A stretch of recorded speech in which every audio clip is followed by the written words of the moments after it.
No Man's Sky. This space sim has been around the block and has carved quite a name for itself. From its initial launch where a hype train crashed and burned, then exploded and crashed again. I personally never played around or on launch because when I looked into it, some of the vagueness didn't quite snare my interest. The gameplay looked like you flew a ship and explored planets, and I had dozens of other similar games at the time. But in its current state, the developers have added in so much content since it was just that. Like, literally so much. Like, holy gosh dang, there's a lot to do now. But this is my first initial review of No Man's Sky on this channel. And I've got a lot to cover, so buckle up kiddos, it's gonna be a heck of a ride.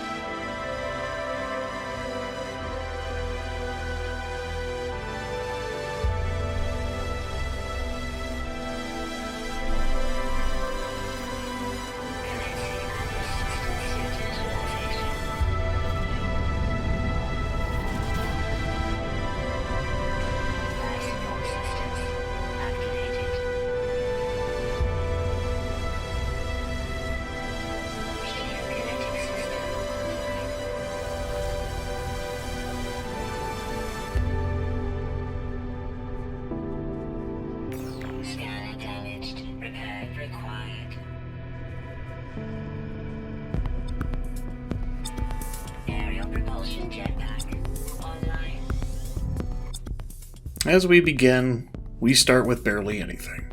We are on this vibrant and colorful planet, and all we have is a half-baked mining tool and our survival instincts. We're greeted to some chill music as we begin our adventure. The game gives you a bit of a hot drop into the universe, and this can be quite a rough start for newbies. With minimal guidance and only basic waypoints telling you where to go, you'll have to manage your oxygen and environmental protection bars as well. You'll need to find materials to help you survive. But after reaching the first waypoint that the game marks for us, we find our first starship, unfortunately in disrepair. This is the initial gameplay loop of No Man's Sky. You go around planets, scouring for materials to fix or upgrade equipment. Thankfully, the starship can be used as a recharge point against harsh weather, so you can brave the planet a little bit easier.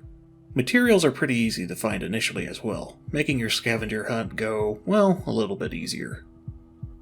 Eventually, you repair your ship, take off to new planets, find new resources, and get involved in the story of No Man's Sky. I'll sum up what you'll be doing mostly in the story. It's mainly a bunch of go here, do X thing to slowly reveal the story of the universe.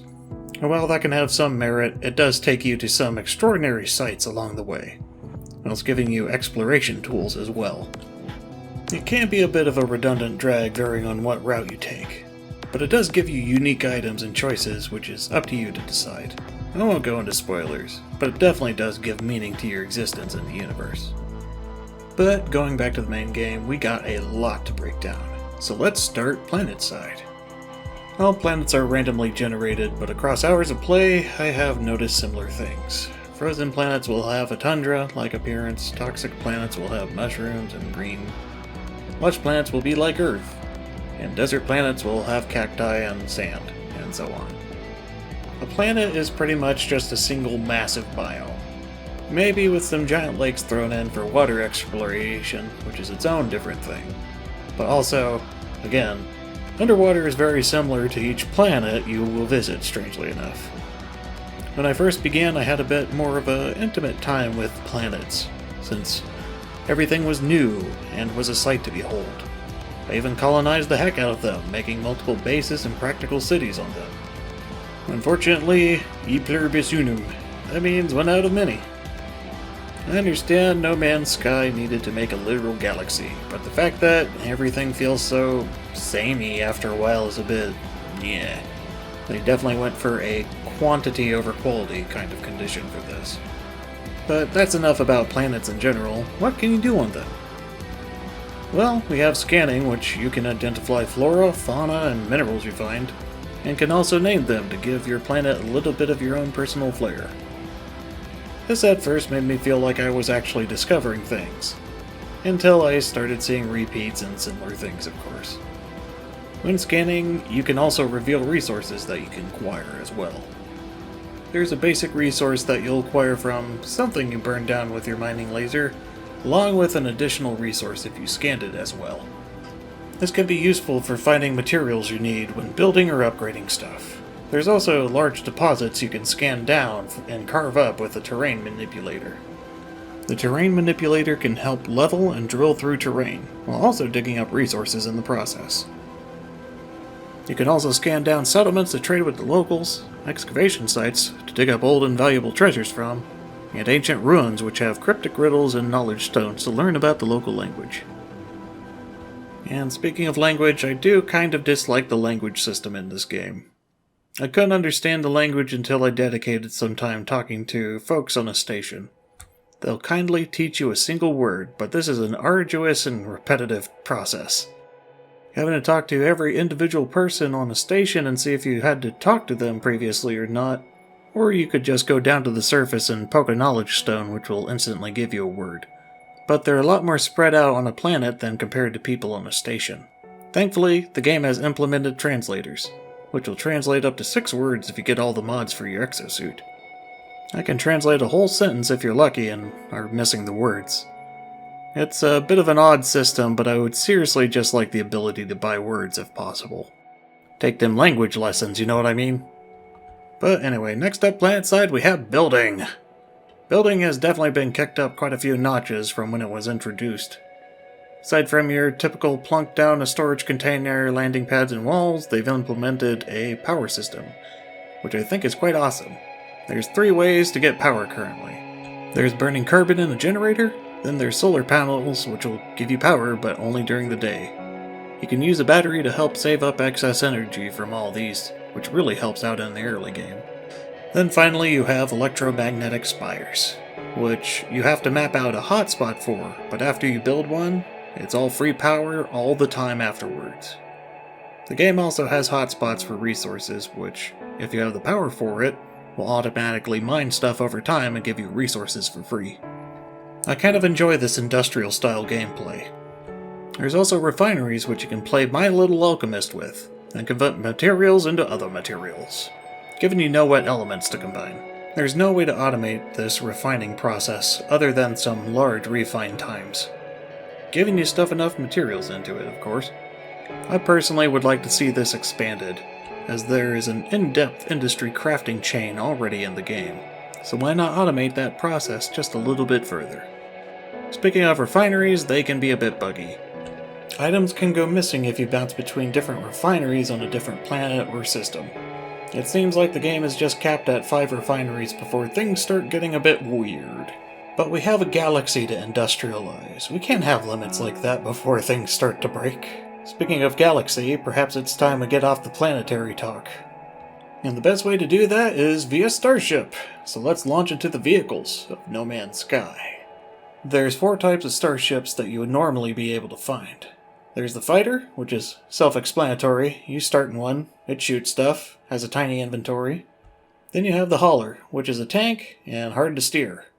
Also has massive inventory space. Next up, you have the explorer, which has jump bonuses, and I think that's about it. Or you can opt for a shuttle, which is a bit of a jack-of-all-trades kind of ship. Poor steering included. There's also these rare exotic ships which you can find if you're lucky. But the ones I've found just seem to be these fancy versions of a fighter. There's also the newly introduced living ships, which I personally haven't gotten, but seems like a lot of loops to even get. And I don't know how much I am for jumping through all these hoops right now. That's a lot of hoops, and I have hoopophobia right now! But anyway, all ships can be customized and equipped with upgrades similar to your exosuit and mining laser. Whether it's specified for combat or exploration and scanning, you can also upgrade ships now to station if they didn't have enough slots for you. And we'll talk about stations soon. I just need to finish up on talking about vehicles because there's quite a lot to cover.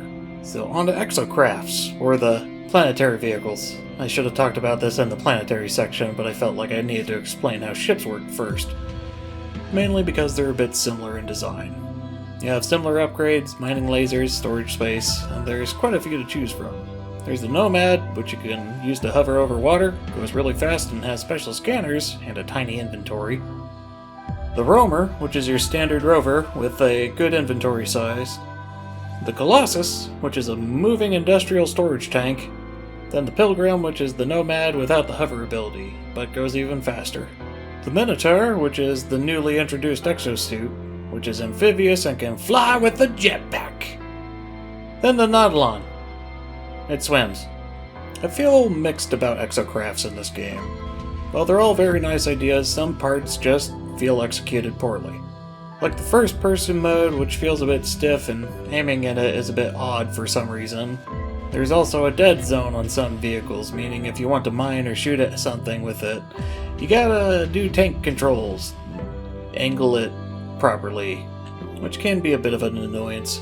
The mining laser for exocrafts also feels either weaker or similar to your hand mining laser, so why not just jump out and mine instead? Otherwise, they do have some unique scanners for finding points of interest on a planet and quickly getting there. Or you can just use it as a personal storage for building up a base. It's entirely up to you. We also have the Nautilon, the underwater exocraft vehicle. It swims, but underwater feels a bit shallow sometimes, and I personally wish they would go deeper. This came out during the Abyss update, eh? Where's the Abyss?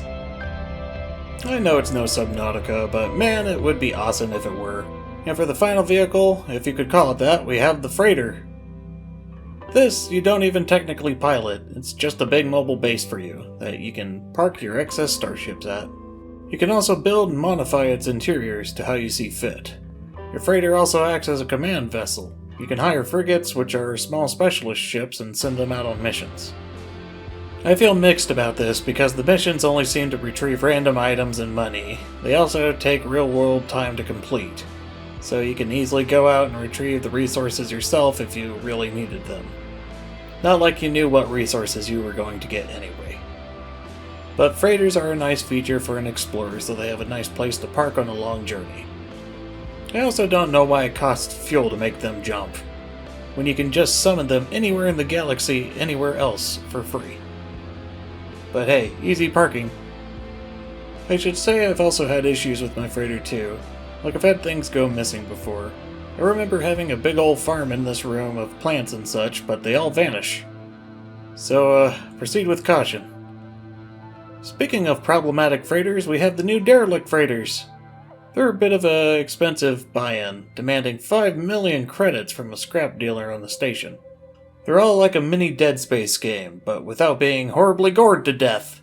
I really love this kind of concept and content. It has a unique flow to it, letting me dungeon dive and get rare and expensive items, like these lewd lawsuits. Unfortunately, this is new content, so you know what that means. Bugs, bugs, bugs. Bugs it up, bugs everywhere, bugs, bugs, bugs. Bugs on the wall and bugs in your hair, bugs, bugs, bugs. Is summer over yet? No, it's not. Bugs, bugs, bugs.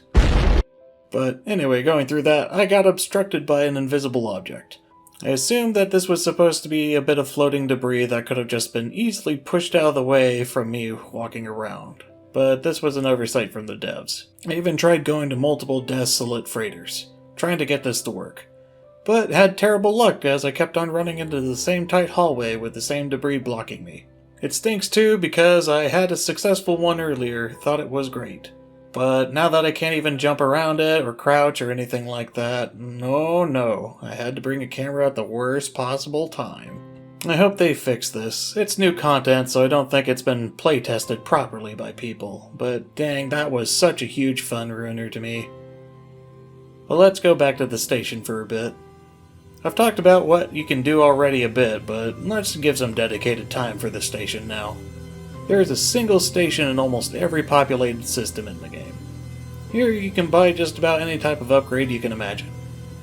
They have tech merchants which trade nanites for these highly sought after upgrades. They give you big percentage boosts to your tools, suit, exocrafts, starships, just about anything you can imagine. Though I feel like I should mention it feels pointless to buy any upgrade that's not S tier, since you'll probably just melt them down and chuck them soon after upgrading to an S tier one. You also have the trade markets which you can buy and sell materials at. There's also the mission giver who will give you a mission to raise your rank with one of the races in the game if you so desire. Though quest rewards feel a bit mediocre after you progress to a certain point in the game. There's also a free upgrade for every new system station that you visit for your exosuit. And it's a nice feature, but after you cap it out easily by flying from system to system, it's no longer needed. And we also have the big black cherry on top of all those stations. We have the Anomaly. The Anomaly is a player hub. It's pretty much a tower a la Destiny, where you can see a bunch of players and interact with a bunch of vendors. There's a multitude of vendors here that sell special blueprints or items, usually at the price of nanites or special salvage you find out in the world. There's also the Nexus, which you can do missions and earn this unique currency called Quicksilver from. Quicksilver is used to buy special cosmetic items and blueprints from a vendor near it. Which honestly adds a lot of flair to the game. Like, why can't they give us Quicksilver from the station missions? Just seems like a mild oversight. But the hub also features this game's version of Gordon Ramsay, who will accurately judge your food. This is where we get into cooking in the game, which is a bit of a neat feature. You can cook various items, plants, and ingredients in a special processor you can unlock. You can get special ingredients from the local wildlife by almost setting up a farm or two for them. Unfortunately, the animals you attempt to tame in the game are not permanent and will despawn after you leave the area, which makes me a bit sad that I cannot have a literal cash cow. But after refining ingredients and turning them into a meal, you can give them to Mr. Ramsay impersonator for their judgment. He compliments you based on how complex your cooking was. If you just gave him a raw ingredient, of course he's going to insult you, you idiot sandwich. But it's also random. I cook stacks of fairly complex food and he would still insult me over it. Not as often, but it seems like the game will be less likely to insult you if you actually put effort into cooking your food. And he'll give you nanites based on how good your food is. So eventually he just devolves into a very wordy nanite vendor for food. But stepping away from the Anomaly, we haven't talked much about combat now, have we? No Man's Sky is very focused on building and exploration, so it's not the biggest focus, at least in my eyes. The game's combat feels very basic. You have a gun or mining tool to damage enemies with. Guns reliably do more damage while your mining laser can still slowly melt enemies down. The only enemies you'll encounter in the game are some local wildlife or the Sentinels. The Sentinels are a Grand Theft Auto style response force for when you do a bad.